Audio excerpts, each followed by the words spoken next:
Everyone, आज हम लोग एंशियंट हिस्ट्री का पार्ट 2 पढ़ेंगे। तो इसमें हम सबसे पहले चैप्टर 2 करते हैं। ये है हमारे पास प्री हिस्टोरिक एज। तो देखो, सबसे पहले कैसे डिवीज़न होता है। एक होती है हमारी pre historic period, proto historic period, historical period. तो अब सबसे पहले हम पढ़ेंगे pre historic period. Pre historic period का मतलब होता है there was no art of writing. Proto historic का मतलब होता है there was writing but it was unreadable, यानी कि वो कौन सी लैंग्वेज में लिखा है वो आज तक पता ही नहीं चल पाई। तीसरा है हिस्टोरिकल पीरियड, जिसमें राइटिंग भी थी और वो क्लियर भी थी और रीडेबल भी थी। ठीक है, तो सबसे पहले हमारे पास एक स्टोन एज आती है जो हम पढ़ेंगे। स्टोन एज के भी 3 पार्ट हैं, Palaeolithic age, Mesolithic age, Neolithic age. Palaeolithic में हमें जो इम्पोर्टेंट इन्वेंशन कह लो या फाउंडेशन है वो है होमो इरेक्टस। ये पुराने जो इंसान थे उन्हें होमो इरेक्टस कहते थे। ये पैलियोलिथिक एज में पाए जाते हैं। फिर माइक्रोलिथिक टूल्स जो हैं वो मीज़ोलिथिक एज में पाए जाते हैं। और होमो सैपियंस, जो कि हम ह्यूमन बींग्स का साइंटिफिक नेम है होमो सैपियंस, वो फाइनली नियोलिथिक एज में मिलते हैं। अब सबसे पहले हम एविडेंसेस पढ़ेंगे कि होमो सैपियंस का अराइवल कब हुआ अर्थ पे। तो 30,000 से 40,000 साल पहले होमो सैपियंस अर्थ पे आए थे। India's earliest prehistoric human remain is found in Belan and Didwana, यानी कि जो सबसे पहला और पुराना प्री हिस्टोरिक रिमेन है वो बेलर और दिद्वाना में पाया जाता है। First evidence of human presence in India, अब इंडिया में कहाँ पे मिला था फर्स्ट एविडेंस? वो मिला था नर्मदा वैली पे, और ये ढूंढा था आपके रॉबर्ट ब्रूस फूटे ने। तो ये ह्यूमन प्रेजेंस का हमें फर्स्ट एविडेंस मिला था नर्मदा वैली पे, और it was founded by Robert Bruce फूटे। और फर्स्ट प्री हिस्टोरिक आर्ट मिला था पल्लवरम, तमिलनाडु में। और ओल्डेस्ट प्री हिस्टोरिक सिटी जो है इंडिया की वो है मोहनजोदारो, जिसके बारे में हम आगे पढ़ेंगे। ठीक है, उसके बाद कुछ की फीचर्स करते हैं, जैसे कि प्री हिस्टोरिक एज के, यही प्री हिस्टोरिक के ही पार्ट हैं ये पैलियोलिथिक, मीज़ोलिथिक, नियोलिथिक। तो जो ह्यूमंस हैं वो हमें पैलियोलिथिक एज में मिलते हैं। फायर का यूज़ भी पैलियोलिथिक पीरियड में आ गया था। व्हील की इन्वेंशन नियोलिथिक में हुई थी। फार्मिंग की शुरुआत भी नियोलिथिक एज में हुई थी। और परमानेंट फार्मिंग हुई तभी परमानेंट सेटलमेंट हुई, तो ये भी नियोलिथिक एज में। और टूल्स जो थे पैलियोलिथिक एज के, उनको थोड़ा बहुत मतलब वो अब ज़्यादा अच्छे और क्या कहते हैं एडवांस फॉर्म में हो गए थे, वो नियोलिथिक एज में हो गए थे। ठीक है, अब अगर हम एग्रीकल्चर और टूल्स की बात करें तो पहली क्रॉप जो उगाई गई थी वो उगाई गई थी वीट और बार्ले की। सो फर्स्ट क्रॉप जो कि मतलब ग्रो की गई थी एग्रीकल्चर जिसका हुआ था उसे वो थी वीट एंड बार्ले। और कहाँ मिलता है इसका एविडेंस? मेहरगढ़ में। उसके बाद बाकी क्रॉप राइस वगैरह ये चालकोलिथिक एज थी उत्तर प्रदेश में। तो अभी नियोलिथिक के बाद एक चालकोलिथिक भी आता है, वो भी हम पढ़ेंगे। और पहला टूल जो मिला था उसे कुडाली यानी कि जो क्या कहते हैं कुल्हाड़ी होती है ना, वही है इसमें हो का मतलब है ना एक्चुअली ना कुल्हाड़ी भी नहीं कह सकते, कुछ इस तरह से होती है ये इस तरह, इसको कुल्हाड़ी तो नहीं कहते हैं। आई थिंक ये ऐसा इस तरह से, देखो कुल्हाड़ी तो ऐसे होती है आपकी, ये कुल्हाड़ी होती है, पर ये हो इसको कहते हैं। ये इधर बना भी हुआ है, आप देख सकते हो, तो ये हो है। ठीक है, और यूज़ ऑफ मेटल था कॉपर। ठीक है, now ancient cultures based on pottery. तो पॉटरी में जैसे Malwa, Burzahom, Jorwe southern Neolithic, eastern Neolithic. तो देखो मालवा को कहते थे ब्लैक एंड रेड वेयर को, बुरज़ाहोम में ग्रे वेयर, जॉर्वे में रेड वेयर और साउदर्न नियोलिथिक में burnished grey where and eastern में ग्रे रेड वेयर। तो ये याद करने वाला है, याद ही करना पड़ेगा। और इम्पॉर्टेंट कल्चर्स बताएं तो तमसा वैली कल्चर एंड बरसी कल्चर। नेक्स्ट हमारे पास नेक्स्ट चैप्टर स्टार्ट होता है इंडस वैली सिविलाइजेशन। ये बहुत इम्पॉर्टेंट चैप्टर है आपकी एंशियंट हिस्ट्री का। Indus valley civilisation, it is one of the oldest civilisation. So देखते हैं इसके बारे में, पढ़ेंगे एक एक चीज़। सबसे पहले जर्नल इंफॉर्मेशन कि this civilization was developed between 2400 BC and 1700 BC। ठीक है। So it is an urban यानी कि ये गांव वाले तरीके से नहीं रहते थे, ये शहरी हैं।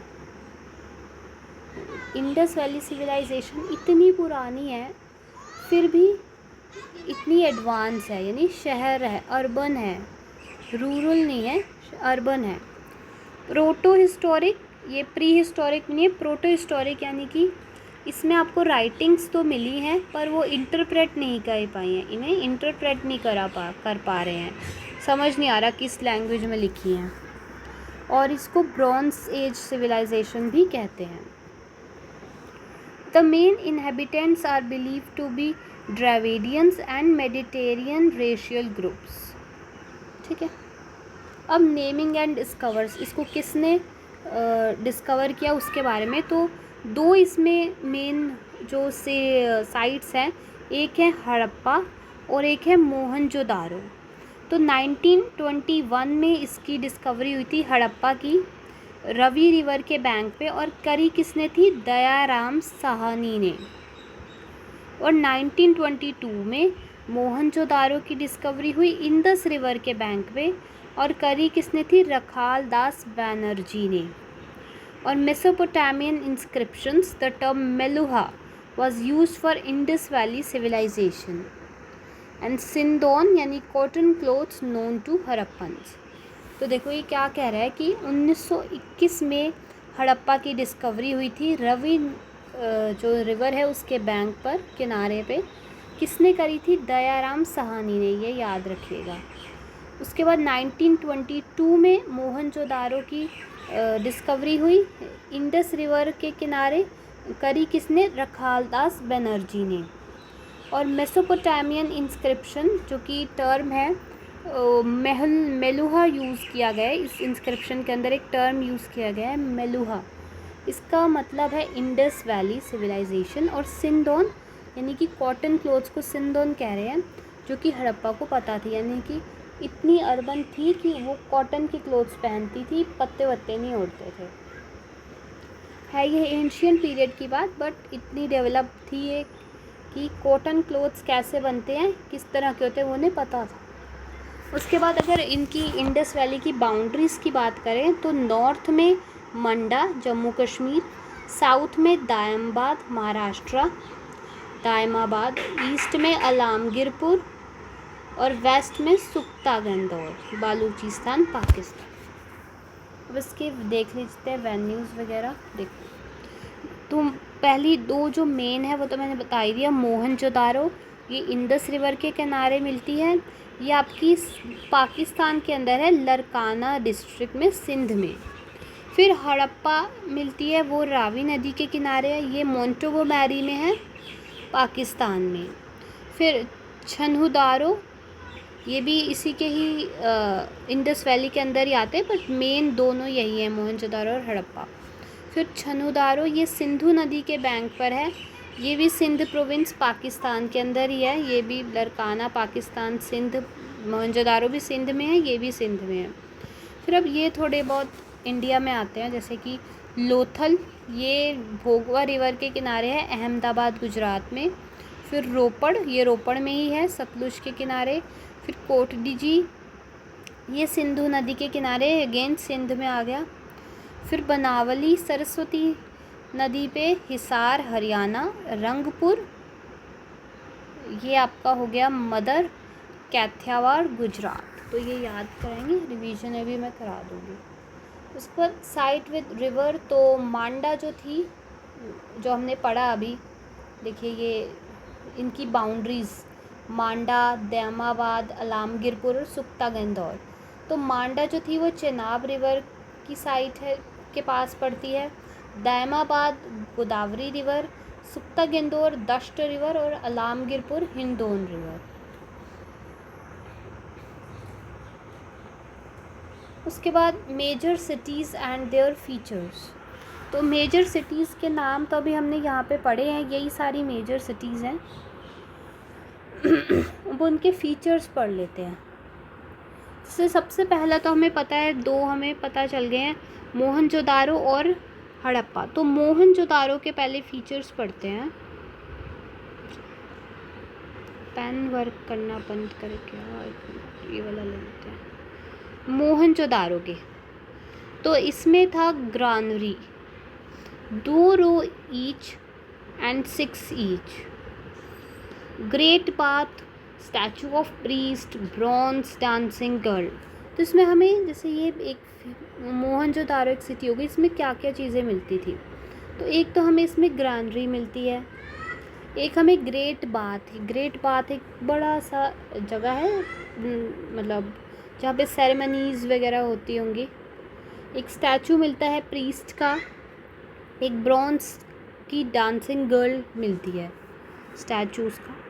हड़प्पा में भी हमें ग्रानरी मिलती हैं, रोड्स अच्छी देखी गई हैं, फोर्ट्स हैं, फोर्ट के रिमेन्स हैं। फिर चन्हुदारो में सिटी है, only city without citadel, famous for shell, bead, seal and manufacturing. फिर Lothal, important port city, dockyard, rice remains found. फिर कालीबंगन में प्लोड फील्ड मिलते हैं, फायर अल्तार मिलते हैं, कैमल के बोन्स मिलते हैं।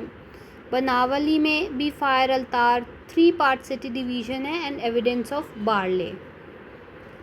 उसके बाद धोलावीरा में भी आपको इंस्क्रिप्शंस मिलेंगे। वाटर मैनेजमेंट बहुत अच्छा है और सिस्टम को 3 पार्ट में डिवाइड किया है। राखीगढ़ी को लार्जेस्ट हड़प्पन सिटी कहा जाता है। ठीक है, हड़प्पन यहाँ पे इंडस वैली हड़प्पन सिविलाइजेशन की बात हो रही है, इस हड़प्पा की बात नहीं हो रही है, अलग सिटी है, ये अलग सिटी है। ठीक है, उसके बाद 1 मिनट रुकेंगे। टाउन प्लानिंग, तो टाउन प्लानिंग किस तरह से हुई थी उस समय, वो भी हम पढ़ते हैं। तो जो सिटीज़ थी उन्हें ग्रिड सिस्टम में बनाया गया था, यानी कि एकदम जैसे ग्रिड आप समझते हैं ना, ये ग्रिड सी होती है इस तरह से, यानी ब्लॉक्स में डिवाइड करके। ठीक है, streets cut each other at right angle, यानी कोई भी टेढ़ी मेढ़ी स्ट्रीट नहीं थी, सारी स्ट्रीट्स जो थी, यानी आपकी मान लो मोड़ है तो वो एकदम राइट एंगल पे, यानी आप यहाँ से चल के आएंगे तो ऐसी मोड़ नहीं है कहीं भी, आपकी मोड़ ऐसे चल के ऐसे है राइट एंगल पे। ठीक है, बेक्ड ब्रिक्स का यूज़ किया गया था कंस्ट्रक्शन में, यानी कोई कच्ची ईंटें नहीं थी, बेक्ड की हुई ईंटें थी। House had entrance from lanes, not main street. Cities were divided into citadel, upper part and lower city. यानी जो ऊंची जाति के लोग थे वो थोड़े से अपर पार्ट में रहते थे, और जो जिसे हम सिटाडल कहते थे, और लोअर सिटी यानी कि निचली जाति वाले लोग। फिर उसमें एडवांस ड्रेनेज सिस्टम था, कवर्ड एकदम ढके हुए ड्रेन्स थे, और कनेक्टेड टू सोक पिट्स। सोक पिट्स यानी कि टाइमली, जैसे ड्रेन्स बताए थे तो उसमें जैसे ये सड़क है उसमें ड्रेन्स में जगह जगह पे होल्स थे, जिससे कि कोई ब्लॉकेज आए तो उसको ठीक करा जा सके, उसे सोक पिट्स कहते हैं। उसके बाद ग्रेट बाथ जो था मोहनजोदारो का, वो 11.88 मीटर उसकी लेंथ थी, 7 मीटर विड्थ थी और 2 मीटर की डेप्थ थी, यानी काफ़ी बड़ा था। ठीक है,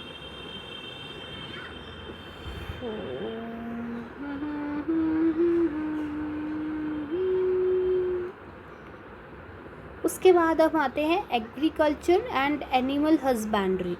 तो एग्रीकल्चर और एनिमल्स के बारे में पढ़ते हैं। तो वेल डेवलप्ड फार्मिंग थी, यानी कि अच्छे से प्लो और बुलक्स का यूज़ किया जाता था। मेन क्रॉप जो थे वो वीट और बार्ले थे, बाकी राइस का हमें एविडेंस मिलता है लोथल और रंगपुर से, जो कि हमने पढ़ी हैं अभी दोनों सिटीज़ ऊपर। कॉटन, जैसे हमने पढ़ा था कि कॉटन के क्लोथ्स वो लोग पहनते थे, तो कॉटन का कल्टीवेशन भी होता था।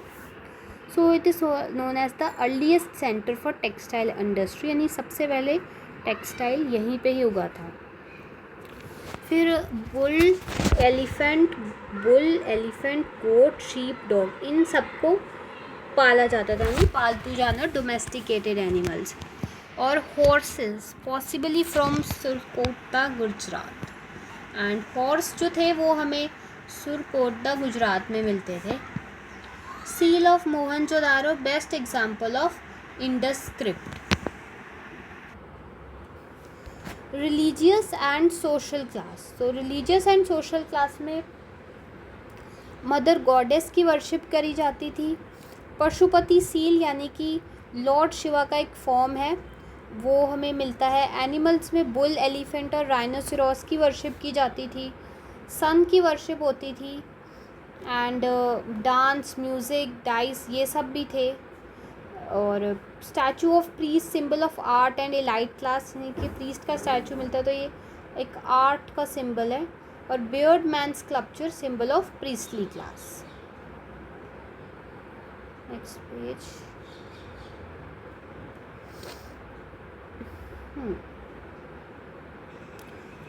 अब हम पढ़ते हैं ट्रेड और करेंसी सिस्टम कैसा था। So internal and foreign trade relations were with Mesopotamia. So इसमें जो ट्रेड था वो मेसोपोटामिया के साथ करते थे। इम्पोर्टेड आइटम्स जैसे कि कॉपर, वो बालूचिस्तान से, silver Afghanistan, gold Karnataka, lapis lazuli Mesopotamia. उसके बाद एक्सपोर्ट क्या होता था, textile, beads, utensils, seals. Ports, यानी पोर्ट्स वो थे जहाँ पे इंपोर्ट एंड एक्सपोर्ट का काम किया जाता है, लोथल में था और एक सुक्ता गेंदोर में था। यूनिट ऑफ मेजरमेंट किस बेसिस पे यूनिट क्या था, वो था रेशो ऑफ 16। कॉइन्स का यूज़ नहीं होता था, बार्टर सिस्टम होता था उस टाइम, ठीक है, यानी कि गोल्ड दो और यूटेंसिल लो। Probable reasons for the decline of civilization, तो एक तो फ्लड आ गई होगी, बाढ़ की वजह से वो सब बह गया। फायर, आग की वजह से जल गया पूरा। क्लाइमेट के चेंज हो गए, रिवर जो थी वो सूख गई, ये सब हुआ होगा। या फिर कोई फॉरेन इन्वेजन्स की वजह से, या फिर रूरल कल्चर की टुवर्ड्स ग्रेजुअल शिफ्ट हो गया, ठीक है। सो अब हमें एक मैप दिया हुआ है, उसमें आप देखिए ये है आपकी सारी इंडस वैली सिविलाइजेशन यहाँ से, ठीक है। ये इस रीजन में थी इंडस वैली सिविलाइजेशन। ये देखो, ये आपका मोहनजोदारो है यहाँ पे इंडस रिवर के साथ। ये हड़प्पा है, ये आपकी रावी रिवर होगी फिर, आई थिंक रावी रिवर के पास। ये आपका खाइबर पास है, ठीक है, हिंदू कुश। यहीं से खाइबर पास से ही बाबर एंटर किया था हमारे देश में। और ये ब्रह्मपुत्र रिवर है, ये थार डेजर्ट देख सकते हैं, but main Indus valley civilization यहीं तक ही थी, ठीक है। अब हम कुछ पढ़ते हैं साइट्स एंड एविडेंसेस, साइट और उनके एविडेंस। जैसे कि मोहनजोदारो को हम माउंट ऑफ डेड भी कहते हैं। ये लार्जेस्ट सिटी है। ग्रेट बाथ इसमें मिला है। पशुपति सील भी इसी के अंदर मिलती है। जो डांसिंग गर्ल है त्रिभंग, वो भी इसमें मिलती है। और ब्रूरियल रिमेन्स एंड बियर्डेड प्रीस्ट, ये सब इसी के अंदर हैं। हड़प्पा में हमें मिलती है यूनिकॉर्न सील और फिगराइन ऑफ मदर गॉडेस। उसके बाद कालीबंगन में, जो कि राजस्थान में है अभी आपका, इसमें हमें fire altar, bangle factory, rectangular burial, load fields, decorated bricks. सुक्ता गेंदौर में हमें हॉर्स के रिमेन मिले हैं। लोथल में हमें rice, horse, fire altar, rectangular burial and bead factory.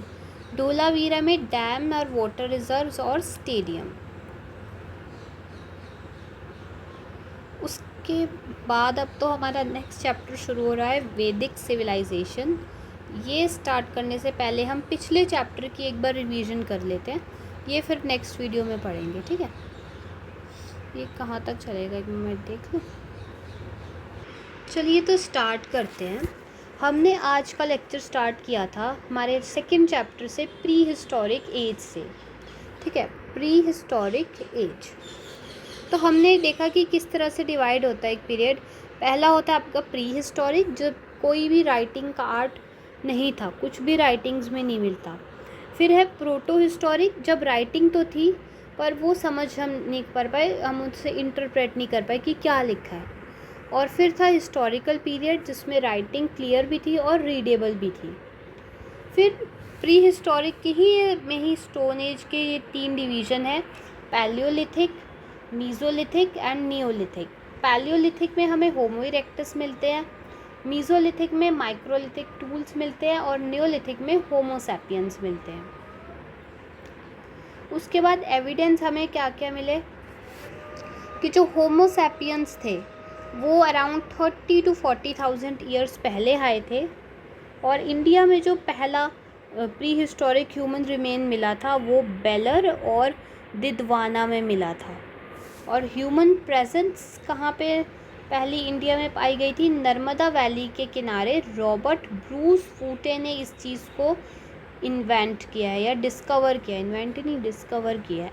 किसने, रॉबर्ट ब्रूस फूटे ने क्या डिस्कवर किया कि पहला जो ह्यूमन था उसकी प्रेजेंस नर्मदा वैली में पाई गई थी। और पहला प्री हिस्टोरिक आर्ट पल्लवरम में मिलता है तमिलनाडु के अंदर। और ओल्डेस्ट प्री हिस्टोरिक सिटी है हमारी मोहनजोदारो। अब कुछ की फीचर्स करेंगे प्री हिस्टोरिक एज के, जैसे कि ह्यूमंस, यानी कि ह्यूमंस मिलते हैं पैलियोलिथिक एज में। फायर का यूज़ भी पैलियोलिथिक में ही था। इन व्हील की इन्वेंशन नियोलिथिक में हुई। फार्मिंग की शुरुआत भी नियोलिथिक में हुई। Permanent settlement Neolithic and tools of Palaeolithic को इन्वेंट हुए नियोलिथिक एज में। उसके बाद एग्रीकल्चर और टूल्स का कैसे था कि जो पहली क्रॉप ग्रो हुई थी वो थी वीट एंड बार्ली, और इसका एविडेंस हमें कहाँ मिलता है, मेहरगढ़ में। उसके बाद बाकी जो क्रॉप्स थी वो थी राइस, जो कि चालकोलिथिक साइट में मिलती है यूपी के। पहला टूल जो था वो था कुडली, हो भी जिसे कहते हैं। और पहला जो मेटल यूज़ हुआ था वो था कॉपर। उसके बाद ancient culture based on pottery पे जाएं तो Malwa black and red ware, Burzahom grey ware, Jorwe red ware, southern Neolithic burnished grey ware, eastern Neolithic grey red ware. और important culture Tamsa valley and बरसी।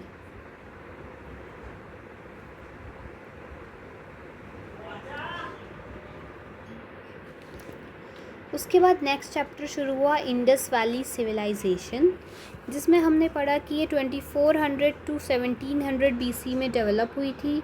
ये एक अर्बन सिविलाइजेशन थी, प्रोटो हिस्टोरिक पीरियड था और ब्रॉन्ज एज सिविलाइजेशन थी। Main inhabitants are believe to be Dravidians and Mediterranean racial groups. अब इसकी नेमिंग और डिस्कवरर्स कौन है। 1921 में हड़प्पा की डिस्कवरी हुई थी, रवि रिवर के बैंक पे दयाराम साहनी ने करी थी। 1922 में मोहनजोदारो की डिस्कवरी हुई इंडस रिवर के बैंक पे रखालदास बनर्जी ने। और मेसोपोटामियन इंस्क्रिप्शन में मेलुहा टर्म का यूज़ है, जो कि इंडस वैली सिविलाइजेशन को दर्शाता है। और सिंडोन, जिसे हम कॉटन क्लोथ्स कहते हैं, ये भी दे वर नोन टू देम। उसके बाद बाउंड्रीज़ पे आएँ तो बाउंड्रीज़ में नॉर्थ में मंडा जम्मू कश्मीर, साउथ में दैमाबाद महाराष्ट्र, ईस्ट में अलामगिरपुर उत्तर प्रदेश एंड वेस्ट में सुक्ता गेंदौर बालूचिस्तान पाकिस्तान। उसके बाद अगर हम ये सब पढ़ें तो ये देखिए, सबसे पहले मोहनजोदारो, ये इंडस रिवर के बैंक पे है। ये अभी आपके लरकाना सिंध पाकिस्तान में पाया जाता है। हड़प्पा जो कि आपका रवि रिवर पे है। मोन्टोगोमेरी ये भी पाकिस्तान में है। छनुदारो सिंधु नदी पे है, ये सिंध प्रोविंस में है, ये भी पाकिस्तान में है। लोथल भोगवा रिवर ये अहमदाबाद गुजरात में। रोपड़ सतलुज रिवर, रोपड़ पंजाब में। कोट दीजी, ये भी सिंधु रिवर, खैरपुर सिंध में। बनावली सरस्वती रिवर, हिसार हरियाणा। रंगपुर मदर, कैथवर गुजरात। साइट्स देख लो, मांडा की चेनाब रिवर, दैमाबाद की गोदावरी, सुक्ता गेंदौर दश्त, अलामगीरपुर हिंदू। अब थोड़ा बहुत याद करोगे 2-3 बार तो हो ही जाएगा, ठीक है। Now major sites and their features, तो देख लो मोहनजोदारो में granary, great bath, statue of priest, bronze dancing girl, ये सब इस जगह पे मिलते हैं। जैसे हड़प्पा में भी आपकी ग्रानरी मिलती है, रोड्स अच्छे हैं, फोर्ट्स के रिमेन्स हैं। चैन्हुदारो में ये ओनली सिटी है जिसमें सीटाडल नहीं था, यानी अपर और लोअर क्लास का डिवीज़न नहीं था, सब सेम थे। इसमें शेल के लिए फेमस है, bead seal manufacturing. Lothal important port city है। कालीबंगन में प्लॉट फील्ड मिलते हैं। बनवाली में fire altar, 3 part cities division, evidence of barley. Dholavira में इंस्क्रिप्शंस मिलती हैं, वाटर मैनेजमेंट अच्छा है। और राखीगढ़ी में लार्जेस्ट हड़प्पन सिटी है ये। फिर टाउन प्लानिंग कैसी थी? ये सिटीज़ ग्रिड सिस्टम में बनाई गई थी, राइट एंगल पे, ब्रेक्ड ब्रिक से बनाई गई थी, एंट्रेंस लेन से थी, सिटाडल था वहाँ पे, ड्रेनेज सिस्टम अच्छा था। ग्रेट बाथ जो था मोहनजोदारो की, उसकी लेंथ 11.88 मीटर, 7.1 मीटर और डेप्थ 2.43 मीटर। फिर अगर हम आए एग्रीकल्चर एनिमल हस्बेंड्री पर, तो वेल डेवलप्ड फार्मिंग थी, प्लो और बुलक्स का यूज़ होता था। मेन क्रॉप वीट और बार्ले। राइस का एविडेंस हमें लोथल और रंगपुर में मिलता है। कॉटन कल्टीवेशन का एविडेंस हमें यहीं पे मिलता है, हड़प्पा में ही, मतलब इसी सिविलाइजेशन में कॉटन कल्टीवेशन का एविडेंस मिलता है। डोमेस्टिकेटेड एनिमल्स थे bull, elephant, goat, sheep, dog. Horse का एविडेंस हमें सुरकोटा गुजरात में मिलता है। और seal of Mohenjodaro is the best example of Indus script. उसके बाद रिलीजियस एंड सोशल लाइफ पे आएंगे, तो मदर गॉडेस की वर्शिप करी जाती थी। पशुपति सील रिप्रेजेंट करती है proto form of Lord Shiva. Animal में बुल, एलिफेंट एंड राइनोसोरस की वर्शिप होती थी। ट्री वर्शिप होती थी, सन वर्शिप एंड डांस होता था, म्यूज़िक होता था, डाइस होते थे। स्टैचू ऑफ प्रीस्ट हमें symbol of art and elite class. Beard man symbol of priestly class. उसके बाद अगर हम ट्रेड एंड करेंसी पे आएँ, तो इंटरनल एंड फॉरेन ट्रेड, आपका जो ट्रेड होता था वो मेसोपोटामिया से होता था। इंपोर्ट हम कौन सी आइटम्स कराते थे? Copper, silver, gold, Lapis lazuli. और एक्सपोर्ट हम करते थे textile, beads, utensils and seal. Ports थे हमारे लोथल और सुक्ता गेंदौर में। मेजरमेंट था रेशो ऑफ 16 और बार्टर सिस्टम था। कैसे डिक्लाइन हुई? फ्लड की वजह से, फायर की वजह से, क्लाइमेटिक चेंज हो गया, फॉरेन इन्वेजन हो गए और रूरल कल्चर की तरफ शिफ्ट हो गया। So I think that is all. नहीं, ये भी है। अब ये देख लो आप इम्पोर्टेंट साइट्स। पहला है मोहनजोदारो, जिसे हम माउंट ऑफ डेड भी कहते हैं। ये लार्जेस्ट सिटी है। ग्रेट बाथ भी यहीं पे पाया जाता है। पशुपति सील भी यहीं पर है। जो ब्रॉन्ज डांसिंग गर्ल है वो भी यहीं है। बुरियल रिमेन्स भी पाए जाते हैं और बियर्ड प्रीस्ट भी पाया जाता है। फिर हड़प्पा में मिलती है यूनिकॉर्न सील और मदर गॉडेस। कालीबंगन में fire altar, bangle factory, rectangular burial, road field और डेकोरेटेड ब्रिक्स। सुक्ता गेंदौर में हॉर्स के रिमेन मिले। लोथल पोर्ट है, राइस और हॉर्स का evidence, fire altar, rectangular burial, bead factory. और धोलावीरा में डैम्स और वाटर रिजर्व और स्टेडियम। Thank you.